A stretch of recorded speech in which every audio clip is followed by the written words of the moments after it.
दोस्तों नमस्कार, स्वागत है आपका यूट्यूब चैनल एबी टेक में। आज है 13 जुलाई 2026।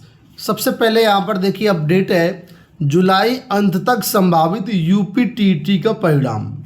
अभी हाल ही में 2, 3 और 4 जुलाई को यूपी टीटी की परीक्षा हुई है। इसमें करीब 17,70,714 अभ्यर्थियों ने परीक्षा दिया है। अब जुलाई अंत तक शिक्षा आयोग इसका परिणाम देने की तैयारी कर रहा है, इसीलिए आयोग तेजी से मूल्यांकन का कार्य करवा रहा है। 20 जुलाई तक ओएमआर सीट के मूल्यांकन का लक्ष्य रखा गया है। इसी दौरान प्राथमिक और उच्च प्राथमिक स्तर की परीक्षा के विभिन्न विषयों पर अभ्यर्थियों की ओर से मिली आपत्तियों का निस्तारण भी विषय विशेषज्ञों से करवा लिया जाएगा। उसके बाद 1 सप्ताह में परिणाम तैयार हो जाएगा। सब कुछ योजना के अनुसार रहा तो जुलाई अंत तक परिणाम जारी हो सकता है। 2 जुलाई को 2 पालियों में, 3 जुलाई को 2 पालियों में और 4 जुलाई को 1 पाली में परीक्षा हुई थी, जिसमें लगभग 87% छात्रों ने परीक्षा दिया था। ठीक है, तो अगर हम टोटल एवरेज बात करते हैं सभी पालियों का, तो लिखा है कि लगभग 17,70,714 अभ्यर्थियों ने परीक्षा दिया है। और हर हाल में ये जो परिणाम है आपका जुलाई अंत तक जारी करने की आयोग तैयारी कर रहा है। आपको बता दें, गणित के 8 उत्तरों पर जो है आपत्तियां हैं। 8 जुलाई को यूपी टीटी की अंतिम उत्तर कुंजी जारी होने के बाद विभिन्न विषयों में छात्र आपत्ति डाल लेंगे। बताया गया है कि 3 जुलाई को पहली पाली में आयोजित उच्च प्राथमिक स्तर की परीक्षा के अकेले गणित विषय के 8 प्रश्नों पर अभ्यर्थियों ने आपत्तियां डाली हैं। एनसीईआरटी किताबों के साक्ष्य भी लगाएंगे। संस्कृत, हिंदी के अलावा अन्य विषयों एवं प्रश्नों में भी आपत्तियां छात्र डाल रहे हैं। तो ये हो गई दोस्तों यूपी टीटी रिजल्ट की अपडेट। अगली देखो अपडेट है कि यूपी में डिप्लोमा एक्सरे कोर्स में प्रवेश इस साल से बंद होगा। यूपी में एक्सरे का डिप्लोमा कोर्स इस साल से बंद कर दिया गया है। एक्सरे डिप्लोमा के अलावा एमआरआई टेक्नीशियन डिप्लोमा, सीटी टेक्नीशियन डिप्लोमा समेत अन्य पैरामेडिकल संबंध के डिप्लोमा पाठ्यक्रम की जगह डिग्री कोर्स होंगे।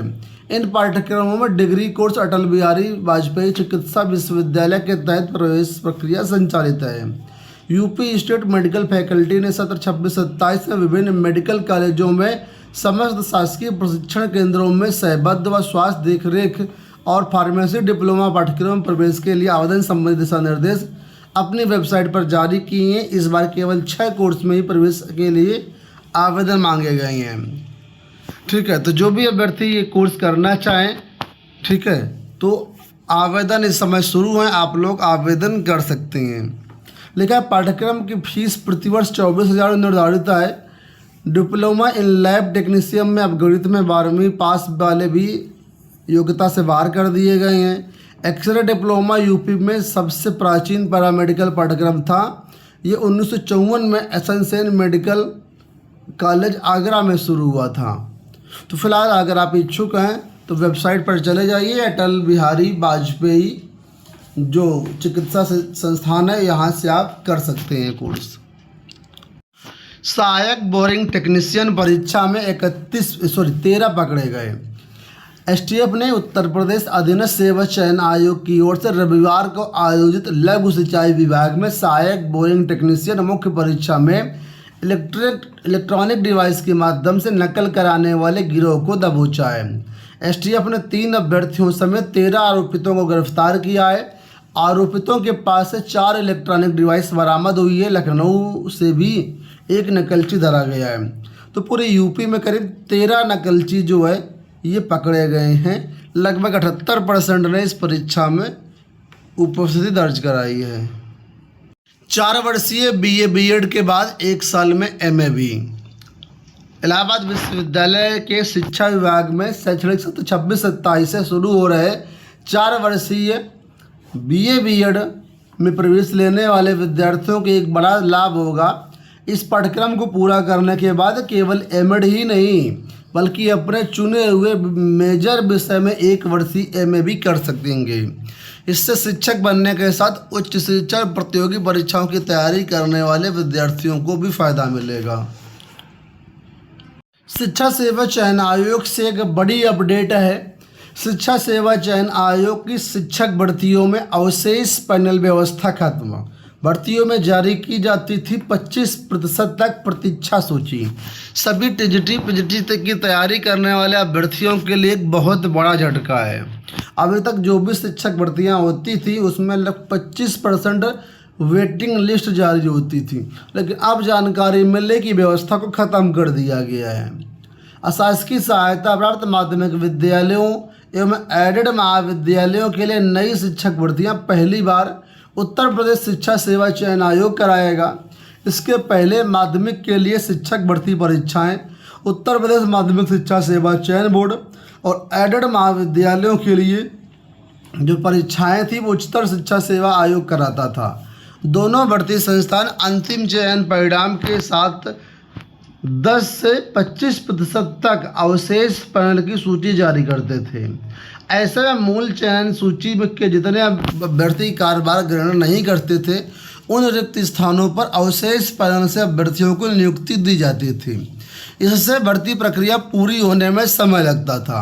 अब शिक्षा सेवा चयन आयोग नई भर्तियों में अवशेष पैनल नहीं जारी करेगा और वर्ष भर में भर्ती प्रक्रिया पूरी कराएगा ताकि विलंब ना हो। शिक्षा सेवा चयन आयोग ने नियमावली में ये व्यवस्था की है। आयोग को एडेड महाविद्यालयों के प्राचार्य के लिए 111, असिस्टेंट प्रोफेसर के लिए 2107 पदों की रिक्तियों का अधियाचन मिल चुका है।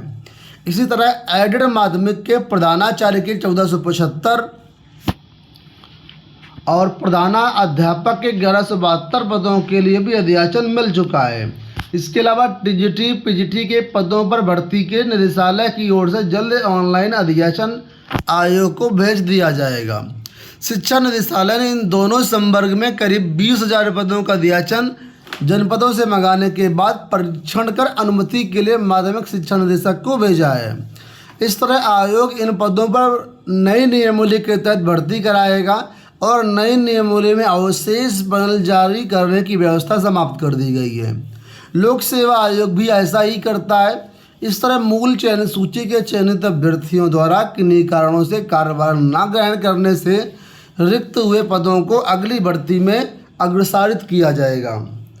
तो आपने ये देखा कि अब कोई भी वेटिंग लिस्ट टीजीटी पीजीटी में नहीं आएगी, यानी शिक्षा आयोग की किसी भी भर्ती में वेटिंग लिस्ट नहीं आएगी। वेटिंग लिस्ट न आने से जहां बहुत सारे अभ्यर्थियों को नुकसान भी होगा, वहीं पर आयोग का ये कहना है कि हम भर्ती प्रक्रिया को जल्द से जल्द संपन्न करा लेंगे और जो पद बचेंगे उनको नई भर्ती में जोड़ देंगे जा कर के। तो ये पूरी प्रक्रिया दोस्तों होने वाली है। इससे बहुत सारे छात्रों का नुकसान होगा। दोस्तों ये हो गई आज की सारी सूचनाएं। इस वीडियो में इतना ही। धन्यवाद, नमस्कार। और इस पूरी न्यूज़ को आप कैसे देखते हैं, वेटिंग लिस्ट ख़त्म करने को कैसे आप देखते हैं, कमेंट बॉक्स में ज़रूर बताना।